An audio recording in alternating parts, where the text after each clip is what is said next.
Salutations, Imperial citizens and battle brothers. It's Brother Tobias, and I welcome you back with my second after tournament report.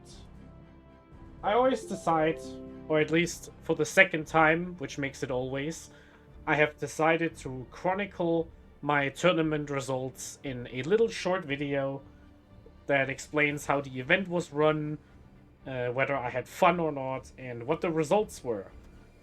Spoiler warning, the results were quite good. Now let's get started.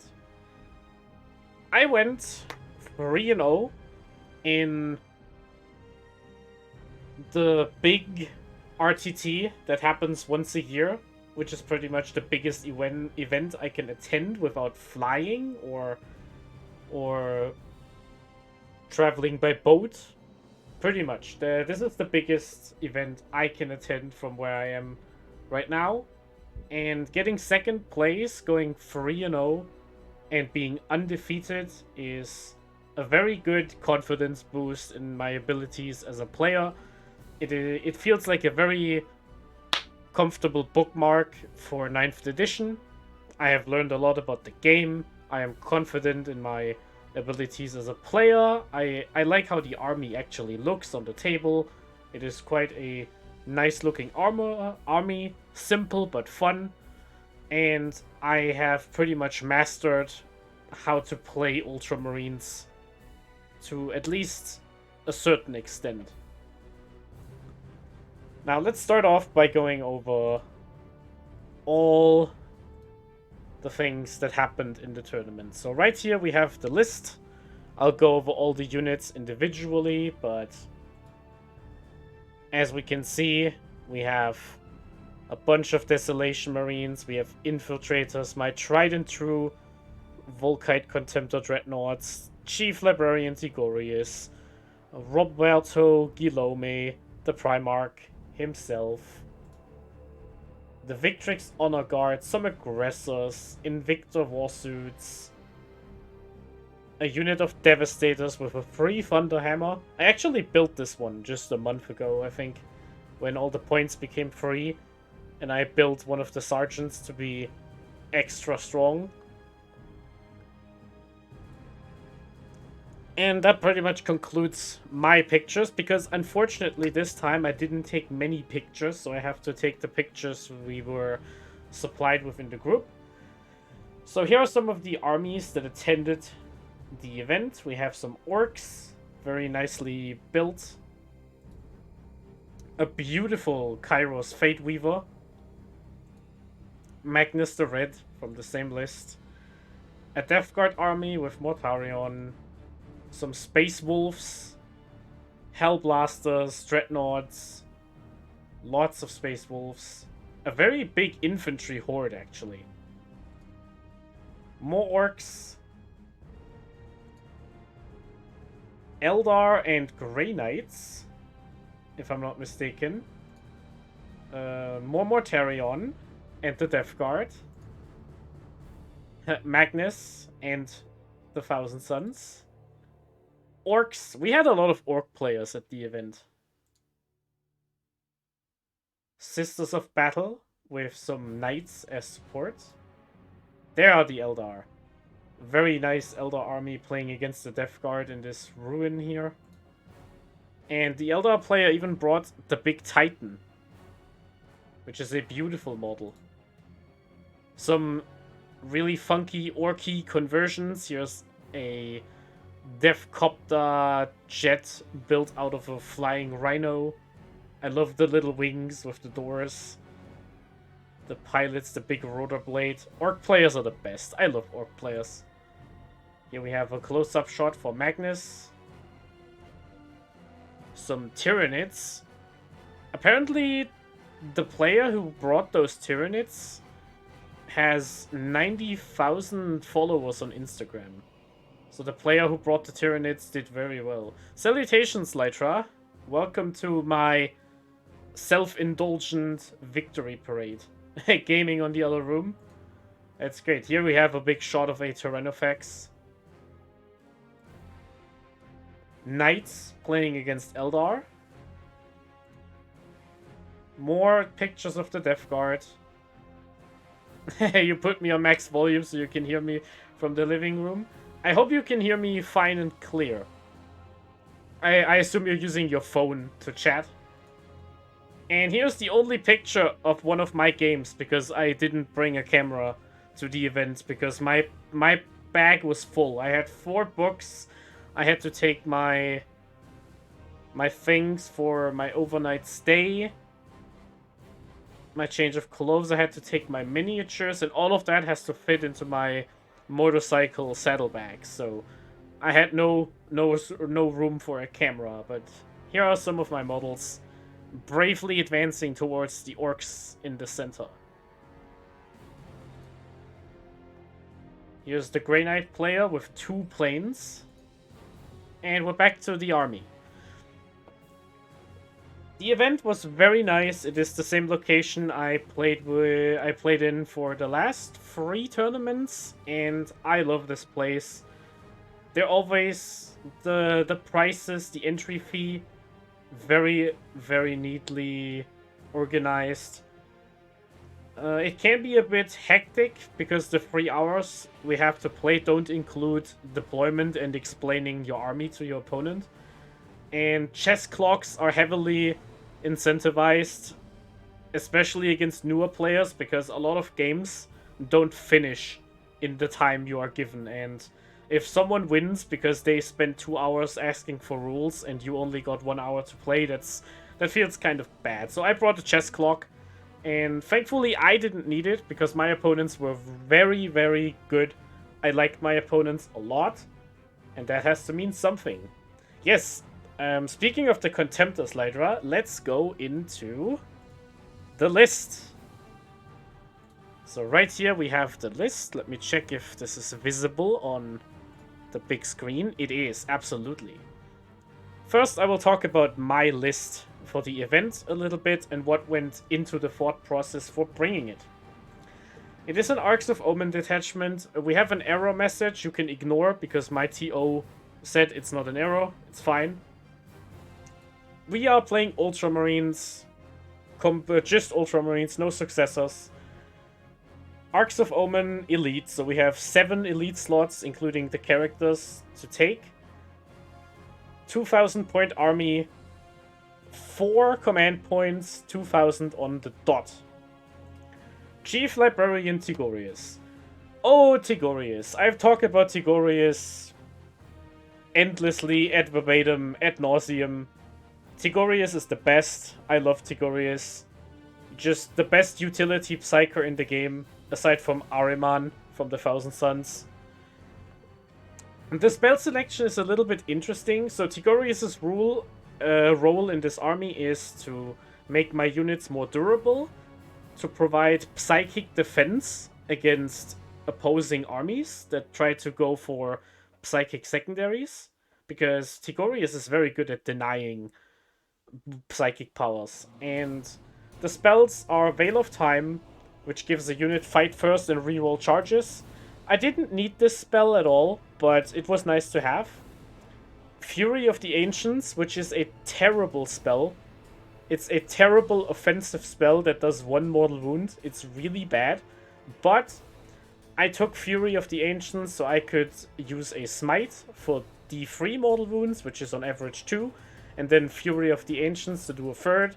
So I could take care of a wound-capped character in the Psychic phase. Something like a Catan, a Nightbringer. Something that can only take 3 damage per phase. Because my army basically only shoots and fights. I don't have any charge attack mortal wounds. I don't have any movement phase mortal wounds. And those are the best psychic powers for that role I could get. And of course the important spell is Psychic Fortress. A 5-up invulnerable save for all units within Tigorius' range.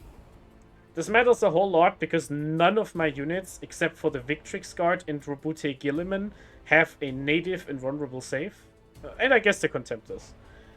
So having Tigorius around helps a whole lot to protect my army from any heavy hitting attacks. Now the troop slot is comprised of 2 infiltrator squads.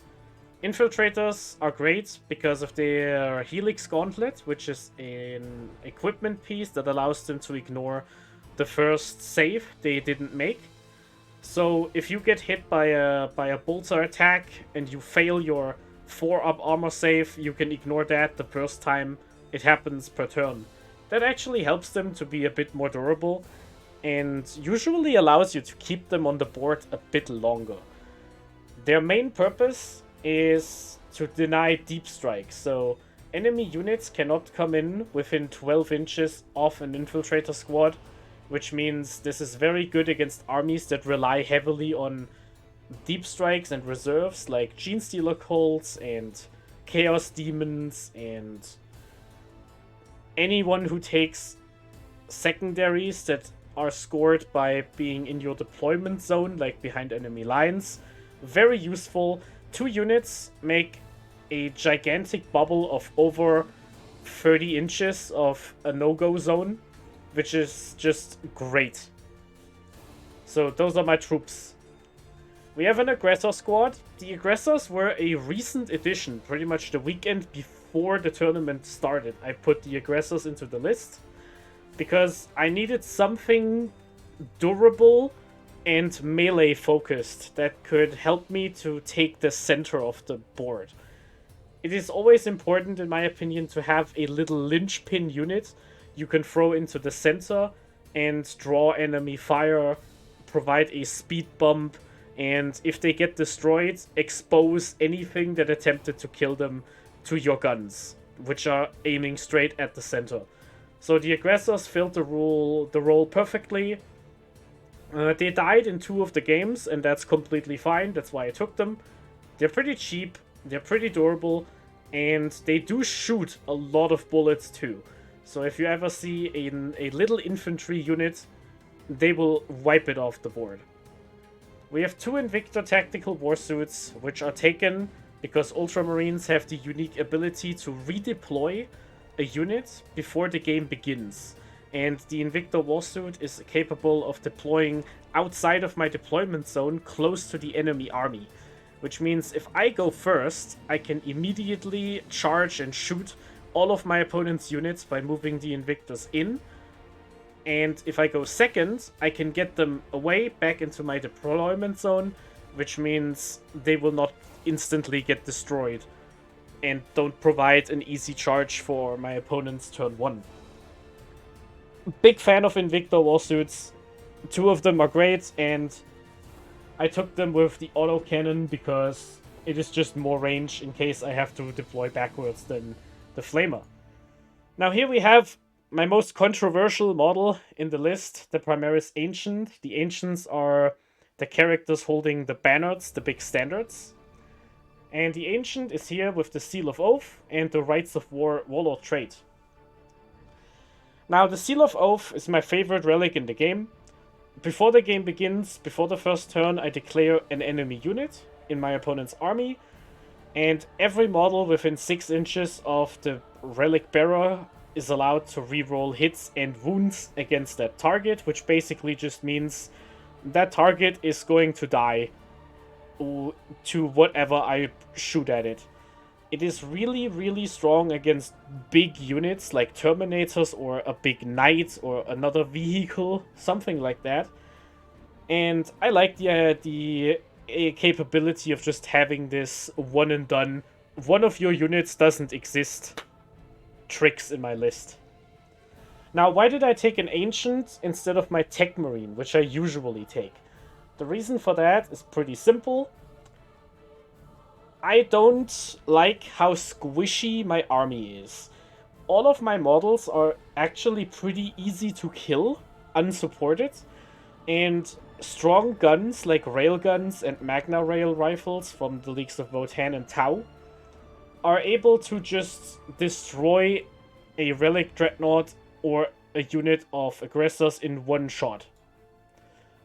My units will just die, and there is not much I can do to stop that, because the Tech Marine can only repair models that are still alive. If your Dreadnought gets destroyed, you can't repair your Dreadnought. Which means why not take something that benefits from my units dying?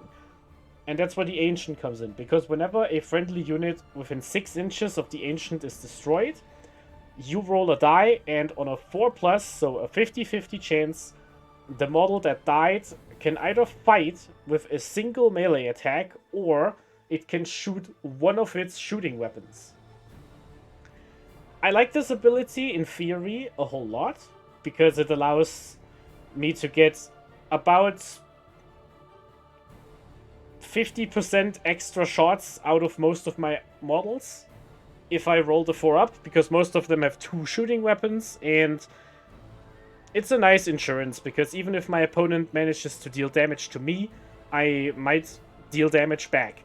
Now, in practice, it didn't work out quite well, because all 3 of my opponents were focused on melee over shooting, and none of them shot any of my units within range of the banner, so this Ancient didn't do what I put it into the list to do, except provide the reroll aura for the Seal of Oath, and importantly, Rights of War gives objectives secured, helping your units to take objectives away from the enemy.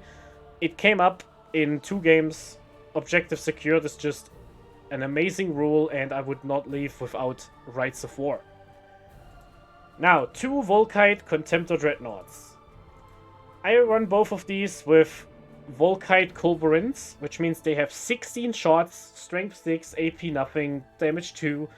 The AP goes up to damage 1, so that's 16 shots at 45 inches, and every 6 I wound on the wound roll is an additional mortal wound, which bypasses all enemy saves. That means, in combination with the Seal of Oath, which lets me reroll any of my wounds and hits, those Relic Contemptor Dreadnoughts as a pair will just delete anything I point them at. The one thing I don't like in my opponent's list will be destroyed by those 2 guns.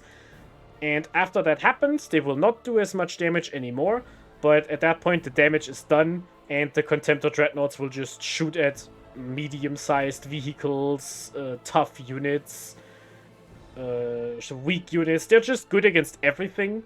That's why they're so expensive. Most Space Marine armies don't run the Contemptor Dreadnought anymore, because it costs you a command point to feel, but we get around that restriction later in the list. The last elite in the list is 1 unit of Victrix Honor Guard. They have the Bodyguard ability, which gives them Lookout Sir, even though they're not free models. They are able to heroically intervene, which means they're good at defending an objective. And most importantly, they have a 3-up invulnerable save and a 2-up armor save, and they're really, really cheap. They can perform actions, they can hold the center objective really easily because they don't have a big footprint. And when in doubt, they still have 10 attacks with their power sword, so they are not awful at fighting. It's just a really good unit. If I had room and points for it, I would run 3, but one of them is enough to help me score my points. Now we come to the big boogeyman, the Desolation Squad. I decided to run 1 squad of 10, which ended up being a mistake. I think 2 squads of 5 would have been better, because I could have had another Sergeant with a Vanguard launcher, but let's start from the top. The Desolation Marines are the most contested unit in 40k right now, because they are way too strong. They have an excellent anti-tank weapon in form of the Super Crack Rocket, which deals a lot of damage to any vehicle and heavy elite target, and they also bring little Castellan launchers, which might seem weak with only strength 4, but they have a lot of AP in Devastator Doctrine, and they can shoot indirectly, which means they ignore line of sight, and are therefore excellent at killing little infantry squads that are trying to hide behind buildings. You can hide from the Desolation Marine, and especially not from the Sergeant, who has a Vanguard launcher. The Vanguard launcher gives the Sergeant always +1 to hit.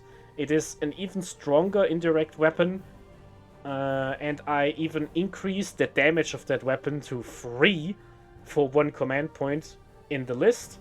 which means whenever my sergeant shoots, he has the capability of instantly killing a Terminator, which I can't even see because I'm shooting behind a wall. Very good unit. They're amazing and way too strong. I fully admit that those guys basically made the list work. Lastly, we have one Devastator squad, which is basically in the list because I couldn't afford Eradicators. We have a Combi Melter and a Thunder Hammer on the Sergeant because it's free. One Armorium Cherub, which allows us to shoot twice. Salutations, Mighty Ilo-san. We have two Graph Cannons. Those are weapons I presented in my YouTube series. They are very good at killing Space Marines because they deal 2 damage against things with good armor saves, and they have a lot of range and a lot of shots. We have a Multi-Melter because Multi-Melters just do a lot of anti-tank damage. That's usually the weapon we use the Cherub on, so we can shoot it twice. And we have a Heavy Bolter, which in theory is just a worse Graph Cannon, but I took the Heavy Bolter specifically for a stratagem, which is called Hellfire Shells, which allows you to pay 1 command point, and you can only make a single shot, but if that shot hits the target, you deal D3 mortal wounds, again, wounds that bypass the save, and those wounds are increased to a flat 3 if you shoot them against a monster target. There are a lot of relevant monsters in the game right now, in the Chaos Demon faction, in the Orc faction, in Dark Eldar have monsters, Eldar have monsters. Technically, even Primarchs are monsters. There are a lot of monsters, and having the option to deal flat 3 mortal wounds to them seems like a pretty good idea. And last but not least, we have Robute Guilliman, the Avenging Sun, the Primarch of the Ultramarines. Now, if you don't consider the Desolation Squad the glue that holds the list together, it's Robute Guilliman. Without Guilliman, Ultramarines would not be a faction.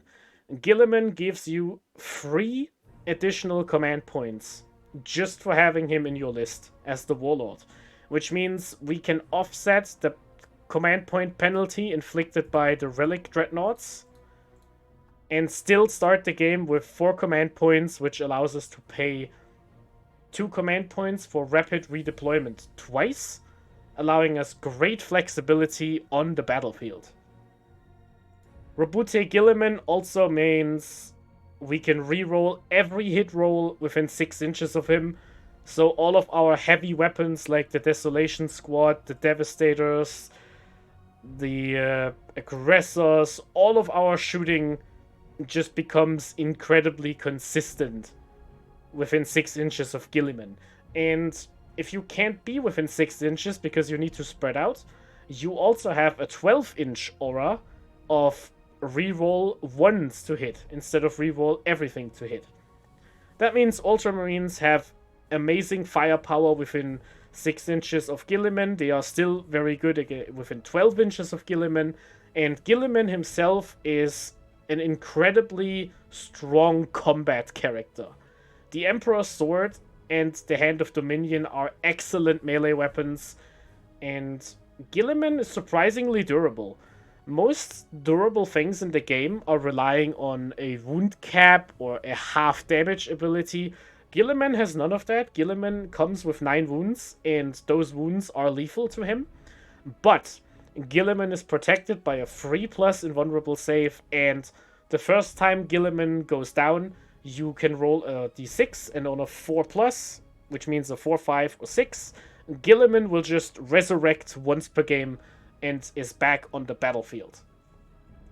That didn't happen in this tournament because Guilliman didn't go down. Not once. We managed to do a very convincing victory on the tables, and the Primarch did not fall one time throughout the entire event. So that's the whole list. Now we can talk about how it did. Let's take a look at the opponent's list for Game 1. Now, my opponent for Game 1 was a Dark Eldar player who happened to be the person I drove to the tournament with, which is just great because that means the person I practiced with for the past few weeks was the same person that was my first opponent, and we basically saw our lists before we even came to the event. So that's the RNG, and it was even funnier because 2 more people from our local club also played their first game against each other because RNG is just funny like that. Yes, we have a Dark Eldar army. It is a real space raid, which means all the Dark Eldar are in here, the Witches, the Kabalites, and the Covens. We have a big Court of the Archon. We have an Archon with reroll support. We have Drazar, the Murderman. We have 1 Homunculus to buff all the Coven units. We have the Succubus, which is one of the most points-efficient murder characters in the entire game. For the troops, we have some cheap Kabalites and Witches, who are just here to score points. 10 Homoxides, which have the same rule that the Infiltrators have, which allows them to ignore the first failed save, and they are also very durable units, while being surprisingly fast and damage dealing too. 5 Grotesques, their big meaty attacks are the quick death of all opponents, and they are fast. Not only are they even tougher than my aggressors, they're also faster than my aggressors. So Grotesques are a good unit. 3 units of Incubi, which are cheap trading pieces. They cut Marines in half like butter. That's what they do, and that's what they're there for. 2 units of 6 Mandrakes for secondary objectives and to forward deploy. Welcome to the chapter, Battle Brother. Mandrakes are really useful because they can prevent strategies like my list from working, because they completely prevent the forward deployment of the Invictor Warsuits and the Infiltrators, which is great for my opponent if it pays off. Now back to the list. We have some Hellions, which are fast-moving close combat units. They deal more damage than the Incubi and are faster, but they are easier to destroy because they can't hide in a transport. And they don't hit as accurately, but they still do very much damage. Hellions are great units. Next we have Reavers, and those are the Eldar jet bikes. And they don't do much damage at all, but they can advance, which means they are very fast. Reaver jet bikes have a movement characteristics of 18 inches, and if they take the Hypax drug, they move an additional 2 inches, which is 20, and when Reavers advance, they can move 8 inches without rolling a die for it, which means Reavers can advance 28 inches, and if you shoot the blaster, which is an assault weapon that can be shot after advancing, the Reavers can then use a stratagem to advance 2 more inches, to pay 2 CP to advance another 18 inches, which means they are easily capable of being in your opponent's deployment zone, which means your opponent cannot prevent scoring the behind enemy line secondary against you. And lastly, we have the transports. We have 2 raiders for the Court and the Hemoxides, and 3 Venoms for the Incubi. The secondaries my opponent picked were Retrieve Battlefield Data, Behind Enemy Lines, and Take Them Alive. Basically, my opponent tried to be behind my field of operation, perform some actions for espionage, and attempt to kill my units in melee. Now, how did the game actually work out? In a great stroke of luck... does it work? There we go. So, in a great stroke of luck, we were playing long deployment. It was mission 11, which is...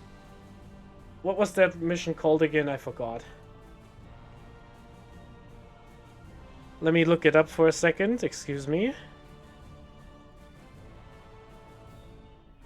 It was mission 1-1, Recover the Relics. I always say 11, but it is 1-1. So we had long deployment, which means we were deploying... Let's make the red. We were deploying like this. So every army was half and half, basically. We had 6 objective markers, evenly spread. We had 2 here, 2 here, and 2 here, basically. So we had an even spread of objective markers, and I love the battle maps, thank you. And my opponent pretty much hid all of his units behind those walls as well as he could, while putting a unit of mandrakes forward deploying over here. However, unfortunately for my opponent, I won the big roll-off, so I managed to put my infiltrator squad right here.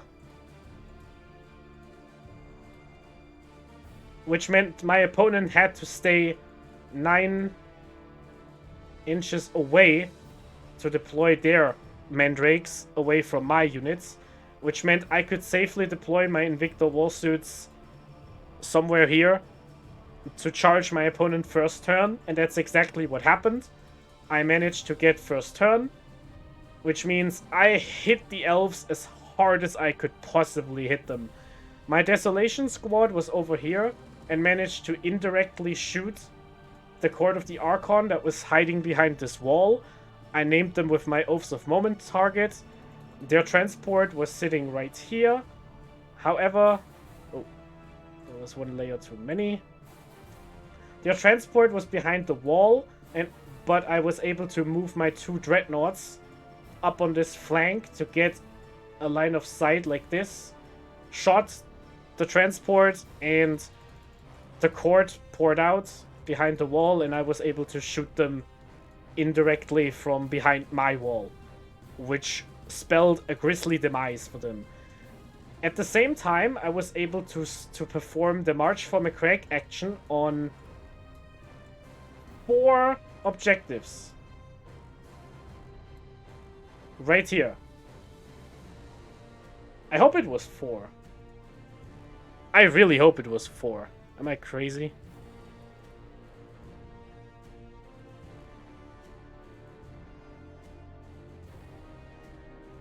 Recover the relics. Yes. No, wait. I apologize. I was thinking wrong. Okay, no. The objectives were here, here, here, here, here, and here. I apologize for the confusion.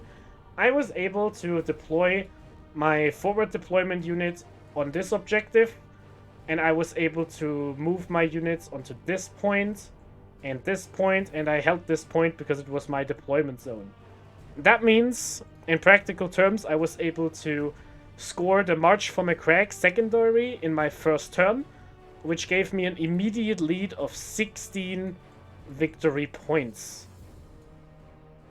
Quite amazing. That put me in a big lead, and after that it was just using my secondary Codex Warfare to rack up kills, so whenever I killed something with a heavy weapon, I was able to get 2 victory points, and I was using my Victrix Guard and my aggressors in the center to score Oaths of Moment 2, which spelled a fairly quick demise for my opponent. I got really lucky with the starting roll. It would have been a harder game if I didn't go first, but that is kind of what my list went out to do. I won the match 13-7 according to the the WTC points metric, because while my friend was able to score a lot of objectives by being behind my lines, my opponent did not paint his army, and therefore I got 10 extra points. Which brings us to game 2. So at this point I've won a game, and we have to see what the cat drags in next. And drag it did, because we have our second list, Flesh Terrors. A Blood Angel's successor chapter, the Flesh Terrors, were my opponents. So to summarize my opponent's list, so I don't have to go over it every unit one by one, we have a chaplain, a chapter master, sanguinary priests, some infiltrating troops, and a lot of flying infantry. Sanguinary guard, death guard, assault squads. The absolute maximum of jump pack units you could put into your list means I was playing against a Space Marine army that was very aggressive and very fast and very good in close combat. My army is built to shoot Space Marines to death very quickly, and my opponent's army was built to chop Space Marines up in melee very effectively. So this would have been an interesting game to play. The mission was mission 22, which is conversion. That was the one with the basic layout, which has 5 objectives in sort of a tri-point. Oh, I need to swap the... Here we go. The objectives were in the center, and then one was up, down and down.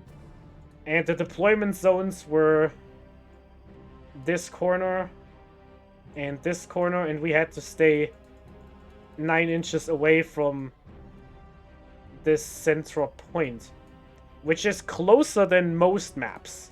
Because on most maps, the distance between the opponent's army and your army is 12 inches. So if you go for the average Dawn of War line, it is a 24 between both players.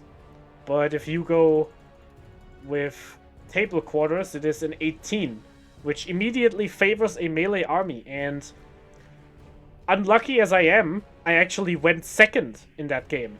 So my opponent was able to storm in with a unit of Jump Pack Death Company while navigating a lot of units into the back lines and hiding behind the ruins, hiding behind the ruins, putting units into position. So next turn they could attack from their newly acquired safe position. And thankfully, I was prepared for that.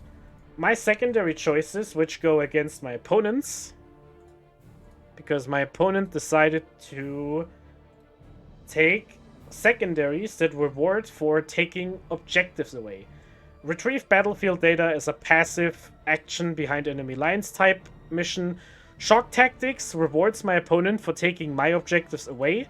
And Oaths of Moment rewards my opponent for staying in the center, killing my characters. It's the one I also take.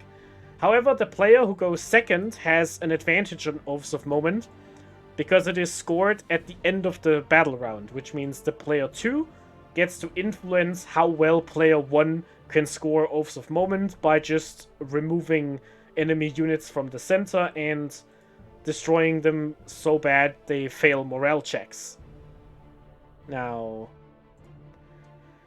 basically what happened, I would have my objective, and I would stay on that objective for the first 2 turns. I would not take the other 4 objectives and give my opponent a big lead in the primary scoring. However, I knew that my firepower would be strong enough to wipe my opponent out and score my points on the back half of the game. And that's pretty much what happened. I got charged by a bunch of opposing units. I made a big play with my Overwatch stratagem, and I killed them. Then I had basically free line of sight towards the center objective, and I killed another unit that was attempting to score Oaths of Moment. I weakened the Sanguinary Guard behind this wall. I destroyed the Sanguinary Guard on this wall, and then I basically just started to pick up my opponent's units. The only scary part of the game, which I would like to point out because it was pretty clever, was my opponent managed to sneak up on me here and managed to tri-point 2 of my units that were here. And what tri-pointing means is basically if you have a model at the end of a combat, so after everything is fought, and my opponent puts 3 models in a tri-point around them, that means those models cannot escape from close combat, which also means I can't shoot those units. And the idea is, during my opponent's turn, they can then destroy the unit and charge something new, and repeat the whole thing over and over again. It was a very scary situation. Thankfully, I was able to use Robute Gilliman to kill this unit, and I actually put my Devastator squad into the close combat doctrine, the assault doctrine, and my Devastator squad charged the Sanguinary Guards that was coming from behind the wall, try-pointing my infiltrators, and I bashed them with my Thunderhammer, which is not something I expected to happen, but it worked. And in the end, the game also ended with a 13 to the game also ended with a 13 to 7 for me, because I managed to, at the end of the game, hold those 3 objectives while my opponent held those 2. And I was able to plant my McCrag claiming secondary for Marshal McCrag here, which gave me 12. I managed to score Oaths of Moment for the full 15, and my Codex Warfare was already maxed out because I killed all of my opponent's units with heavy weapons. That put me safely into the final, which means I had some thoughts about the situation. I knew the Votan player and the Dark Angels player got kicked out of the winner's bracket by a very good opponent, but those opponents lost their second games too. So the people who were in contention for me were Grey Knights and Death Guard, matchups I would have been more than fine facing, and one Custodes player. And that Custodes player is really good, a very nice person, and a very polite individual, and an amazing player. I didn't play against the Custodes player, and the Custodes player ended up winning the whole tournament. I, however, went up against one of the coolest armies I have ever seen. Those heavily converted orcs. Jet bikes made out of Votan bikes and Custodes bikes.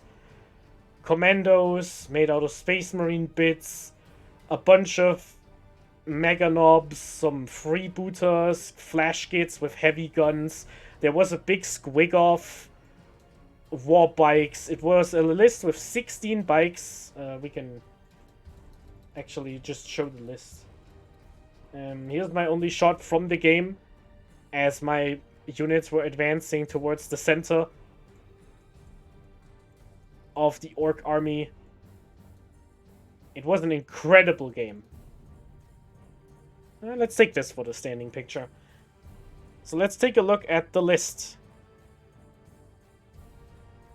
The Orc list was a freebooters list, which means my opponent built a list that synergized off of killing my units. So whenever he killed my units during the shooting or fight phase, all of my opponent's other units in the shooting or fight phase would be stronger. We have a war boss in mega armor, who's the warlord. He was built to be as tough as possible. A war boss on bike, who was built to be as damaging as possible. A bunch of grots here to perform actions, some commandos to stand in the ruins. A unit of Mega Knobs to be the bodyguards and the executioners of the Mega Armor boss. A bunch of Deathcopters with really good shooting. Mega Jets, Scrapjacks, which have good shooting and do really good melee damage. 2 units of 8 bikes with a big chopper. They have a lot of shots and they can advance and charge 20 inches turn 1 if they have the war active. A battle wagon to transport those Mega Knobs. A unit of flash kits with a captain. Those units shoot really hard. They have anti-Space Marine guns and they can shoot out of the Squig-Off. The Squig-Off is an incredibly durable transport monster which allows its inhabitants to shoot out of the Howdah on top, which means those 10 flash kits were able to shoot out of the Squig-Off at my army, which was a quite powerful strategy. My opponent took secondaries that didn't do them very well, that did not serve them, unfortunately. Green Tide have 10 or more orcs in every table quarter, crump them good, kill more things than me in melee, and get the good bits, which is an action secondary that gives orcs a lot of points if they perform actions at the objectives. Let's take a look at the battlefield. Now, this was mission 12, which is destroy their icons, tear down their icons, which is a diagonal deployment with 5 objective markers. So the objective markers were arranged in the exact same way as in the game before, which is here, here, here, here, and here. But this time we deployed sideways like this. So we were 24 inches apart, which was good for me as the gunline player, and I was able to pull some interesting tricks. For one, my opponent's deployment zone was right here. I was able to put my indirectly shooting squads within cover of those ruins. I deployed Invictor Warsuits in pursuit of my opponent's army to punch them up. And my opponent basically just had to deploy a lot of units in line of sight, otherwise they would have been put too passively and had to move around the cover, which would not have been great for my opponent. That said, I got really lucky and I managed to go first. What happens was the objectives here, here, here, and here. Here, I managed to start the mark from a crack action here and here.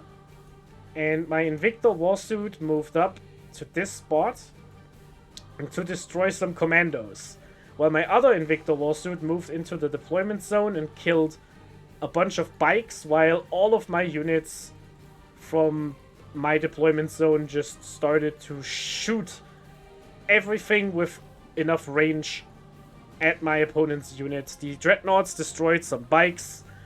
The indirect fire destroyed all the Gretchen, which means all of my opponent's units for Green Tide and Get the Good Bits were dead, and they couldn't score the secondary anymore, which basically meant I was already up 30 points from turn 1, because I destroyed my opponent's scoring units. And importantly, the Invictor Warsuit that cleaned this objective here was then countercharged by the Mega Knobs, which gloriously overkilled the entire thing.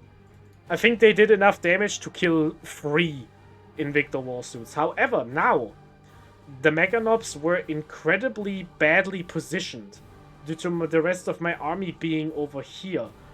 And they didn't gain much footwork over here, and I basically left nothing here for them to use to score this objective, which meant my opponent had to make a choice between using one of his best units to hold an objective, or to abandon the objective and slowly move towards the center, which is what my opponent decided to do. But those Mega Knobs would not be participating in the game until turn 4, which was bad for my opponent.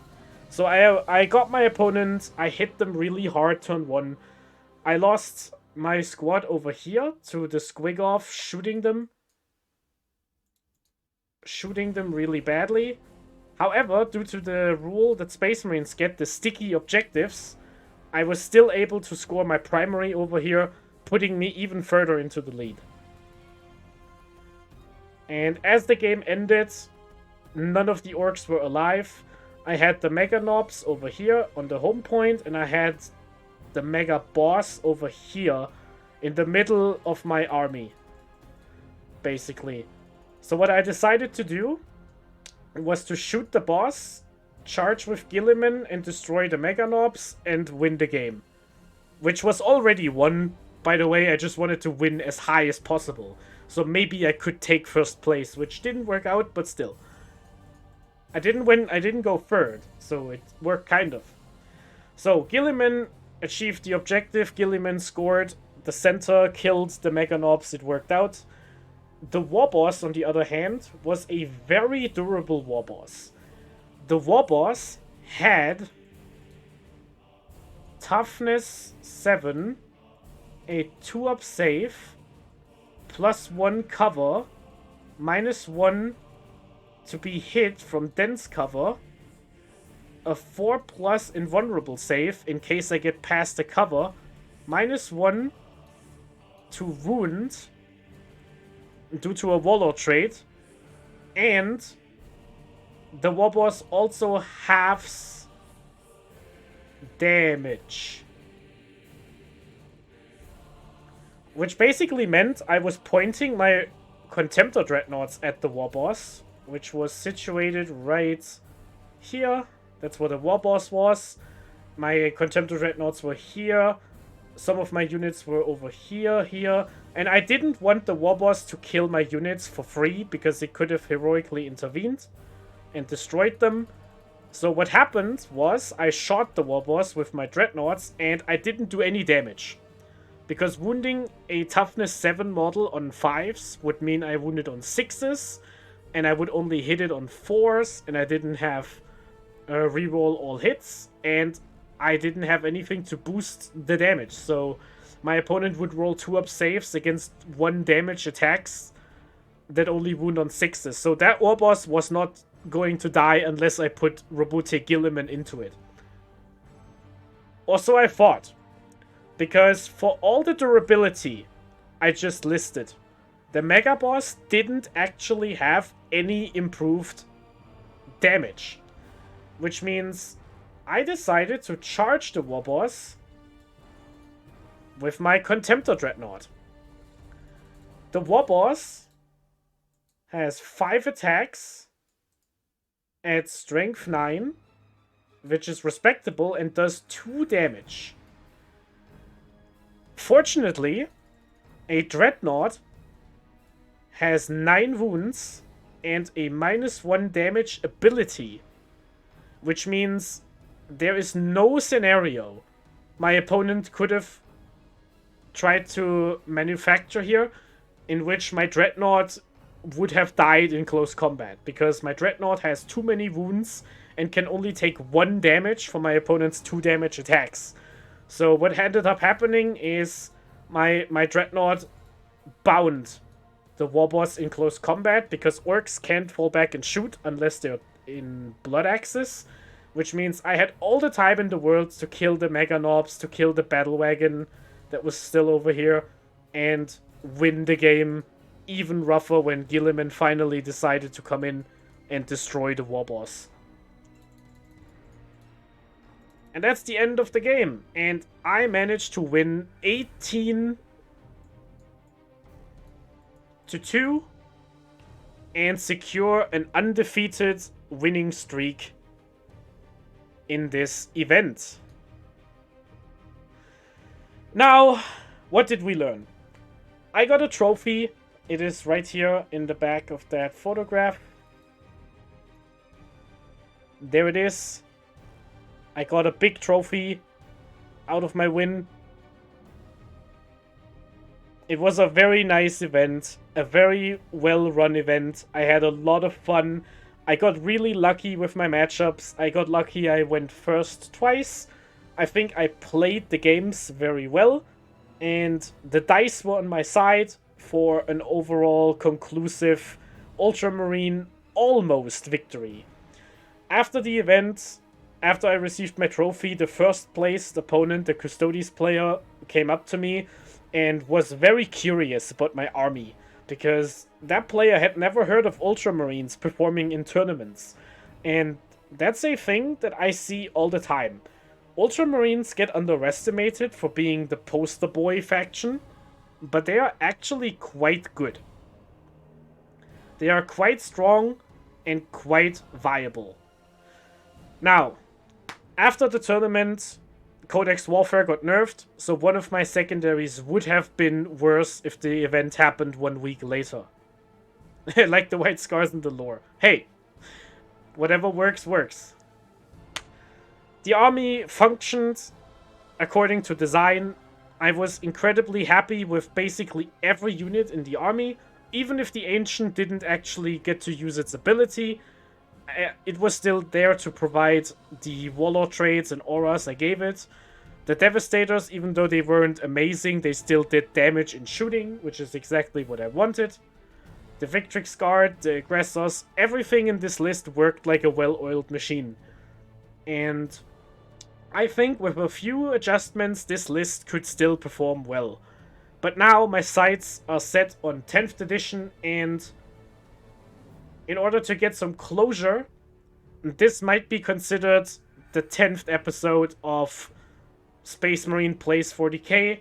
The series I have completely dropped over the year because I couldn't keep up with the game's updates and producing the video content. So in 10th edition I will try again. I will do it better this time. And I might start an army from scratch and only make a new purchase once a month instead of once a week. I think doing it that way will still lead to an army we can play with and some good entertainment to watch. I thank everyone who has decided to watch this little report, be it the people live right now or the people on YouTube. Thank you so much for following me throughout all the year. Thank you for the support. I would like to say all of you enabled this, but none of you paid a dime because I don't have monetization. So I did it. It was all me. I'm the best. No one can beat me. We march for McCraig.